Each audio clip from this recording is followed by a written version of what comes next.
कि हर नव वर्ष के पहले महीने में ही आज के दिन दिनांक 15 जनवरी को पूरे देश में हमारी पार्टी के लोग मेरा जन्मदिन मनाते हैं और हमेशा की तरह वे आज भी मना रहे हैं। और अब मैं सबसे पहले ऐसे अपने उन सभी शुभचिंतकों का व विशेषकर बीएसपी के लोगों का हार्दिक दिल से आभार प्रकट करती हूँ, जो इस बार भी कोरोना नियमों का पालन करते हुए आज मेरे जन्मदिन को पूरे देश भर में विभिन्न स्तर पर वे अपने महान संतों, गुरुओं एवं महापुरुषों में भी खासकर महात्मा ज्योतिबा फुले, छत्रपति शाहू जी महाराज, नारायणा गुरु, बाबा साहब डॉक्टर भीमराव अंबेडकर एवं मान्यवर श्री कांशीराम जी आदि की मानवतावादी सोच व मूवमेंट को ध्यान में रखकर तथा जिनके बताए हुए रास्तों पर चलकर ही मैंने उनकी सोच व मूवमेंट को आगे बढ़ाने के लिए अपनी जिंदगी भी समर्पित की है, जिसके तहत चलकर ही इस वर्ष भी वे आज मेरे जन्मदिन को जन कल्याणकारी दिवस के रूप में बहुत ही सादगी व संजीदगी के साथ मना रहे हैं। और इस मौके पर हर वर्ष हमारी पार्टी के ये लोग अपने आर्थिक सामर्थ्य के हिसाब से अपने अपने क्षेत्रों में सर्व समाज में से विशेषकर गरीब, कमजोर, लाचार, असहाय व अन्य जरूरतमंद लोगों की विभिन्न रूपों में आर्थिक मदद भी करते हैं और इस बार भी ये लोग काफ़ी मदद कर रहे हैं। वैसे हमारी पार्टी समाज में विशेषकर गरीब, कमजोर, असहाय व अन्य उपेक्षित वर्गों के हित एवं कल्याण के लिए हमेशा ही अति गंभीर, संवेदनशील, ईमानदार व संघर्षरत रहती है, जिसके मुताबिक चलकर ही बीएसपी ने अपने नेतृत्व में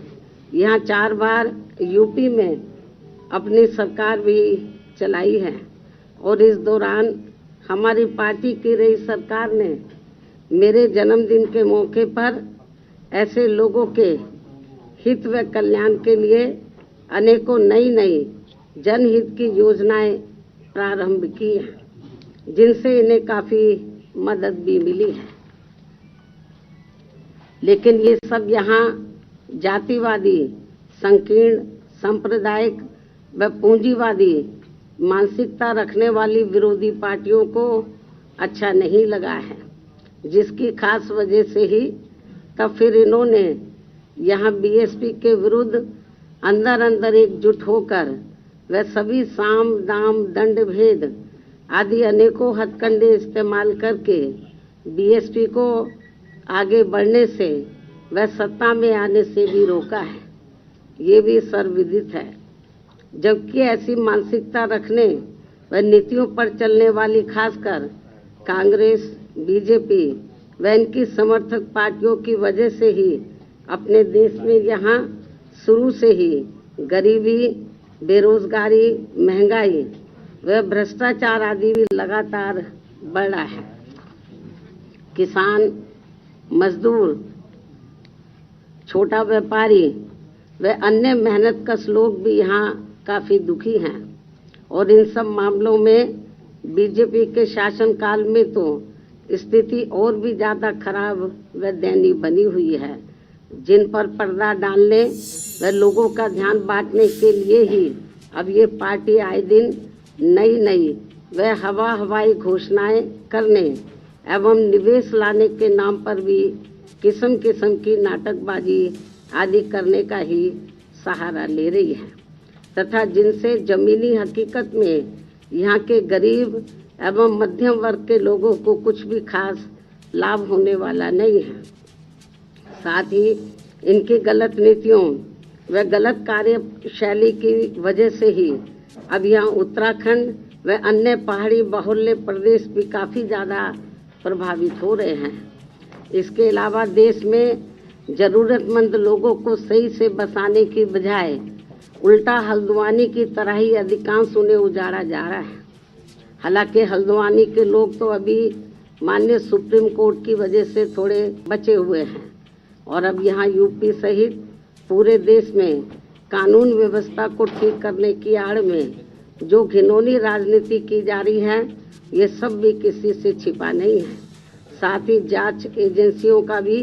देश व जनहित में इस्तेमाल करने की बजाय ज़्यादातर इनका भी राजनीतिकरण ही कर दिया गया है। ये भी देश के लिए काफ़ी चिंता की बात है। इसके साथ साथ पिछले कुछ वर्षों से देश में ईवीएम के जरिए चुनाव कराने को भी लेकर यहाँ की जनता में किस्म किस्म की आशंकाएं व्याप्त हैं, जिन्हें दूर व ख़त्म करने के लिए बेहतर तो यही होगा कि अब यहाँ आगे सभी छोटे बड़े चुनाव पूर्व की तरह सीधे बैलेट पेपर से ही कराए जाए। बीएसपी के मुख्य चुनाव आयोग से तथा केंद्र की सरकार से भी ये पुरजोर मांग व सलाह भी है। और अब मैं अपने जन्मदिन के मौके पर विशेषकर अपने दलितों, आदिवासियों, पिछड़े वर्गों, मुस्लिम व अन्य धार्मिक अल्पसंख्यक समाज के लोगों को आज भी इन्हें फिर से ये याद दिलाना जरूरी समझती हूँ कि भारतीय संविधान के मूल निर्माता व इन कमजोर एवं उपेक्षित वर्गों के मसीहा परम पूज्य बाबा साहब डॉक्टर भीमराव अंबेडकर ने अपने इन लोगों को ये कहा है कि मैंने यहाँ जातिवादी व्यवस्था के शिकार व सदियों से उपेक्षित रहे अपने इन वर्गों के लोगों को आत्मसम्मान व स्वाभिमान की जिंदगी बसर करने तथा अपने खुद के पैरों पर खड़े होने के लिए जो भी इन्हें कानूनी अधिकार दिलाए हैं, तो उनका सही से वह पूरा लाभ लेने के लिए इन सभी वर्गों के लोगों को आपस में भाईचारा पैदा करके वह संगठित होकर तथा अपने खुद के राजनीतिक मंच से जुड़कर केंद्र व राज्यों की भी राजनीतिक सत्ता की मास्टर चाबी इन्हें खुद अपने हाथों में लेनी होगी, क्योंकि अभी तक के अनुभव के मुताबिक यहाँ जातिवादी सरकारों के चलते हुए कभी भी इन वर्गों के लोगों को संविधान में मिले कानूनी अधिकारों का सही से वह पूरा लाभ नहीं मिल सकता है। खासकर आरक्षण के मामले में तो शुरू से ही यहाँ कांग्रेस, बीजेपी व सपा सहित अन्य सभी विरोधी पार्टियां अपने संवैधानिक उत्तरदायित्व के प्रति कतई भी ईमानदार नहीं रही हैं। इसके साथ ही एससी व एसटी के आरक्षण को लागू करने के मामले में ही नहीं बल्कि ओबीसी के आरक्षण को भी लेकर इन पार्टियों का रवैया अधिकांश समय अति जातिवादी व क्रूर ही देखने को मिला है, जिसके तहत ही कांग्रेस पार्टी ने केंद्र में अपनी सरकार के लंबे दौर के रहते हुए भी पिछड़ों के आरक्षण संबंधी मंडल कमीशन की रिपोर्ट को लागू नहीं होने दिया। इसके साथ साथ इन्होंने एससी व एसटी के आरक्षण को भी निष्प्रभावी बना दिया और अब बीजेपी भी इस मामले में कांग्रेस पार्टी के ही पद चिन्हों पर चलकर इनके आरक्षण के हक को मारने का भी ये घोर अनुचित कार्य कर रही है, जिसकी खास वजह से ही इस बार यूपी निकाय चुनाव भी प्रभावित हुए हैं। इतना ही नहीं बल्कि सपा की रही सरकार ने भी यहाँ खासकर अति पिछड़ों को उनका पूरा हक नहीं देकर इनके साथ हमेशा छल करने का ही काम किया है, जिसके तहत ही सपा सरकार ने ओबीसी की 17 पिछड़ी जातियों को ओबीसी वर्ग की सूची से हटाकर व उन्हें एससी वर्ग में शामिल करने का भी ये गैर संवैधानिक कार्य करके इन वर्गों के लाखों परिवारों को ओबीसी के आरक्षण से वंचित कर दिया और फिर ये सभी जातियां ना ओबीसी में रह पाई और ना ही एससी में उन्हें शामिल किया जा सका और ये गलत कार्य करने पर सपा सरकार को कोर्ट की फटकार अलग लगी और तब फिर ये जातियां पुरानी स्थिति में वापस आई हैं। इसके साथ साथ सपा सरकार ने SC व ST का पदोन्नति में आरक्षण को भी खत्म कर दिया और इससे संबंधित बिल को सपा ने संसद में फाड़ दिया तथा इसे फिर पास भी नहीं होने दिया गया। जबकि BSP की रही सरकार में SC व ST के साथ साथ अति पिछड़ों व पिछड़ों को भी उनका आरक्षण का पूरा हक व लाभ जबकि BSP की रही सरकार में SC व ST के साथ साथ अति पिछड़ों एवं पिछड़ों को भी उनका आरक्षण का पूरा हक व लाभ दिया गया है। अन्य सभी मामलों में भी इनका प्राथमिकता के आधार पर पूरा ध्यान रखा गया है। साथ ही इनके संतों, गुरुओं व महापुरुषों आदि को भी हर स्तर पर पूरा आदर सम्मान दिया गया है, जिनकी सभी विरोधी पार्टियों की रही सरकारों में हर स्तर पर काफी उपेक्षा की गई है। ऐसी स्थिति में अब यहाँ कमजोर एवं उपेक्षित वर्गों के लोगों को बाबा साहब की कही गई इन बातों पर अमल करके इन्हें अपनी पार्टी BSP को पूरी ईमानदारी एवं निष्ठा से तथा पूरे तन मन धन से व हर स्तर पर इसे सत्ता में जरूर लाना होगा। तभी फिर इन लोगों को बाबा साहब के दिए गए संवैधानिक कानूनों का सही से वह पूरा लाभ मिल सकता है और तभी ये लोग यहाँ अपने आत्मसम्मान व स्वाभिमान की भी जिंदगी व्यतीत कर सकते हैं। और इसके लिए यदि ये लोग पूरे देश में जी जान से जुड़ जाते हैं तथा बाबा साहब का ये सपना साकार कर देते हैं तो फिर यही इनका मेरे जन्मदिन पर विशेष व कीमती तोहफा भी होगा। वैसे भी इसके सिवाय मुझे इनसे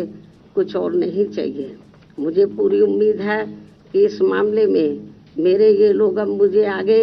कतई भी निराश नहीं करेंगे और इसके लिए मेरे नेतृत्व में हमारी पार्टी ने पिछले 1 वर्ष में जो भी प्रयास किए हैं तो उसे विशेषकर BSP से जुड़ रहे नए लोगों व वर्तमान युवा पीढ़ी तथा आगे आने वाली पीढ़ी के भी जानने व समझने के लिए अब मैं हर वर्ष की तरह इस वर्ष भी आज अपने जन्मदिन के शुभ अवसर पर मेरी लिखी पुस्तक मेरे संघर्ष में जीवन एवं BSP मूवमेंट का सफरनामा के 18वें हिंदी व अंग्रेजी संस्करण का, जिसमें मुख्य तौर से 1 वर्ष के दौरान का पार्टी व मूवमेंट के कार्यकलापों व संघर्षों आदि के क्रम में खासकर मेरे सामने आने वाली कठिन चुनौतियों, अनेकों प्रकार के संघर्षों एवं विभिन्न प्रकार के षड्यंत्रों तथा उनसे निपटने आदि का वास्तविक वर्णन व विवरण तथा साफ सुथरा लेखा जोखा होता है उसका विमोचन करती हूँ। लेकिन उससे पहले मैं BSP के बारे में ये भी बताना जरूरी समझती हूँ कि BSP धन्ना सेठों के धन बल पर व उनके इशारों से कोसों दूर रहकर यहाँ विशेषकर मेहनतकश बहुजन समाज के लोगों के हित व कल्याण के लिए समर्पित पार्टी है। इसके साथ ही नेताओं के स्वार्थ पूर्ति से अलग हटकर अपनी पार्टी का मुख्य लक्ष्य SC, ST, OBC व मुस्लिम समाज आदि इन बहुजन समाज को भाईचारे पर आधारित इस बने गठबंधन के बल पर, इस बने गठजोड़ के बल पर व चुनाव जीतकर इनकी सामाजिक एवं आर्थिक स्थिति को ठीक करने का लक्ष्य प्राप्त करना है। इसी सिद्धांत पर सख्ती से चलते हुए अब मैं यहाँ ये भी स्पष्ट कर देना चाहती हूँ कि इस वर्ष सन 2023 में कर्नाटक, राजस्थान, मध्य प्रदेश, छत्तीसगढ़ सहित अन्य जिन भी राज्यों में विधानसभा के वे अगले वर्ष देश में लोकसभा के लिए होने वाले आम चुनाव में भी हमारी पार्टी BSP किसी भी पार्टी के साथ कोई भी गठबंधन करके ये चुनाव नहीं लड़ेगी, बल्कि अकेले अपने बलबूते पर ही ये सभी चुनाव लड़ेगी। और आज पार्टी की ये नीतिगत घोषणा करना मेरे लिए इसलिए भी जरूरी हो गया है क्योंकि खासकर कांग्रेस व अन्य कुछोड़ दलों ने भी षड्यंत्र के तहत बीएसपी से गठबंधन करने का भ्रम जानबूझकर अभी से ही फैलाना शुरू कर दिया है, जबकि बीएसपी ने एक दो बार यूपी आदि राज्य स्तर पर अभी तक जो भी चुनावी गठबंधन किया है तो उससे केवल पंजाब को छोड़कर हमारी पार्टी की तरह उनका वोट हमें ट्रांसफरेबल नहीं होने के कारण फिर बीएसपी को ही हानि ज्यादा हुई है। इसलिए इस मामले में अब तक के ज्यादातर रहे खराब अनुभवों को ध्यान में रखकर अब हमारी पार्टी ने आगे विधानसभा व लोकसभा का आम चुनाव भी अकेले ही लड़ने का फैसला लिया है। इन्हीं जरूरी व खास बातों के साथ ही अब मैं पुनः मेरे जन्मदिन मनाने वाले अपने सभी शुभचिंतकों व विशेषकर पार्टी के लोगों का पूरे तय दिल से आभार प्रकट करती हूँ तथा उन्हें नव वर्ष सन 2023 की बहुत बहुत आप लोगों के साथ साथ मीडिया बंधुओं के साथ साथ उन्हें भी नव वर्ष सन 2023 की बहुत बहुत हार्दिक बधाई व ढेरों शुभकामनाएं भी देती हूँ। साथ ही कुदरत से ये कामना किंतु मैं अपनी व पार्टी के लोगों की भी मेहनत व संघर्ष पर ये भरोसा करती हूँ कि आने वाले समय में निश्चय ही सर्व समाज के गरीबों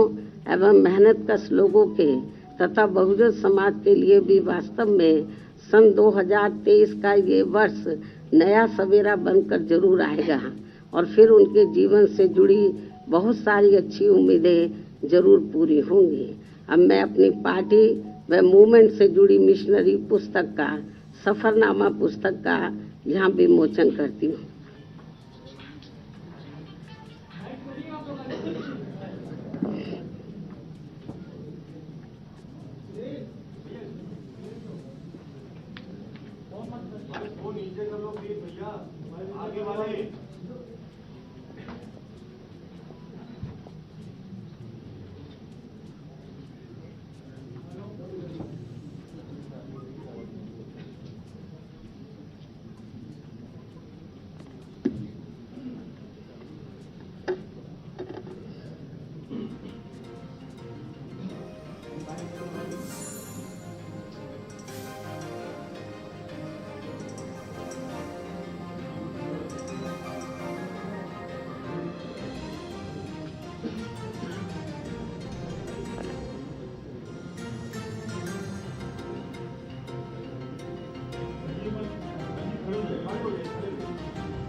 अंत में अब मैं सभी मीडिया बंधुओं से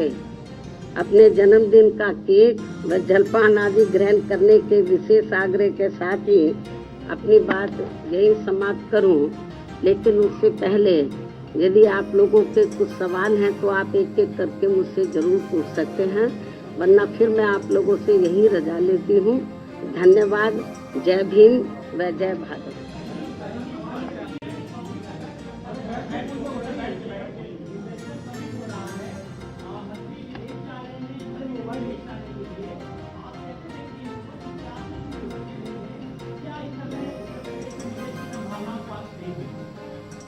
इसका कुछ यूपी की जनता को मुझे कुछ फायदा होता हुआ नजर आ नहीं रहा है, केवल पब्लिसिटी ज़्यादा हो रही है। जमीनी हकीकत में यूपी की जनता को कुछ लाभ हो रहा है वो तो मुझे कहीं नज़र नहीं आ रहा और मुझे लगता है आप लोगों को भी नज़र नहीं आ रहा है।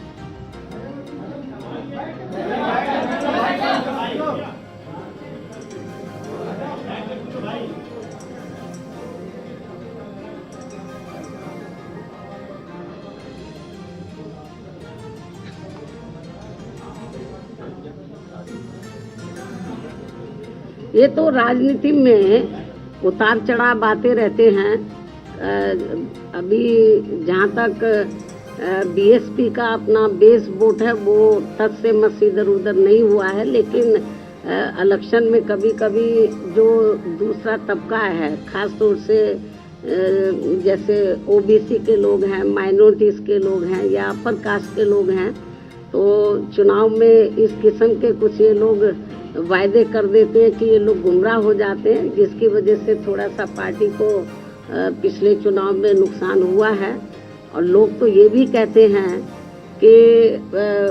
ये इस बार जो यूपी में असेंबली का चुनाव हुआ, रिजल्ट आने के बाद तो लोगों का ये कहना था कि जिस बस्ती में या जिस पोलिंग बूथ पर, तो जिस एरिया में ज़्यादातर दलितों का ही वोट है या बड़े पैमाने पर दलितों का वोट है, और उन्होंने बीएसपी को वोट दिया, लेकिन जब उस एरिया का मशीनें निकली तो वो वोट कहीं और का निकल आया। तो इसलिए मैंने आपको ये कहा है कि ईवीएम में भी को भी लेकर अब काफ़ी आशंकाएं लोगों में पैदा हैं,